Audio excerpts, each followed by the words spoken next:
ल नमस्कार गाइज है। आज चाहिँ हामी कुलेखानी घुम्न आएको अवस्थामा चाहिँ है बिहानको सानो दृश्य लिइरहेको अवस्था देख्न सक्नुहुन्छ। हामी चाहिँ चट्ट यो गाडीमा मैले नै कुदाएर लिएर आएको है।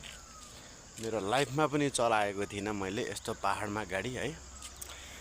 यो पहाडमा है यस्तो गाह्रो हुँदो रहेछ है साथी हो। नेपालको यस्तो पहाडमा मैले गाडी कहिले पनि कुदाएको थिइनँ। ल हेर्नु सक्नुहुन्छ बाटोहरू हेर्नु त आम्मामामामा ओ तलदेखि यस्तो घुमेर यस्तो त्यो डाँडाहरू है, त्यो डाँडाहरू कति कटाइयो। मेरो लाइफमा पहिलोचोटि चलाएँ है मैले चाहिँ यस्तो पहाडमा गाडी है।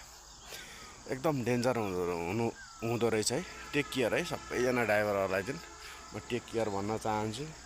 अनि अब यहाँनिर यो बाटोमा चाहिँ एउटा गाडी भन्दा अँट्दैन रहेछ है त।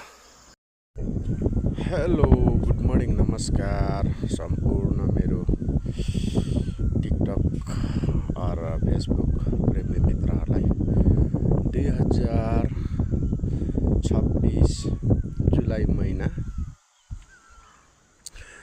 जुलाई महिनाको 7 तारिकको दिन आज कुलेखानी ड्याम स्थित हामी घुम्न आएको हजुरहरूलाई केही दृश्य देखाइरहेको छु है। कति राम्रो सुन्दर छ हेर्न सक्नुहुन्छ कुलेखानीको ड्याम है। अनि यता पहाड रहेछ है, हजुरहरूले देख्न सक्नुहुन्छ।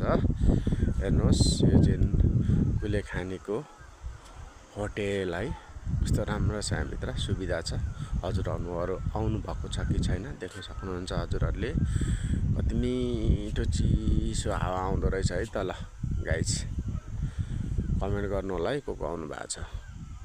नमस्कार गाइज हेर्नु सक्नुहुन्छ। ओहो कति मजा आउँदो रहेछ है।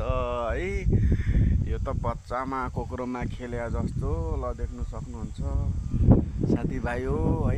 ल यो सल्लाहको बोटमा डोर्के बाँधेर यहाँ बाँधेर है टपिङ बनाएको रहेछ।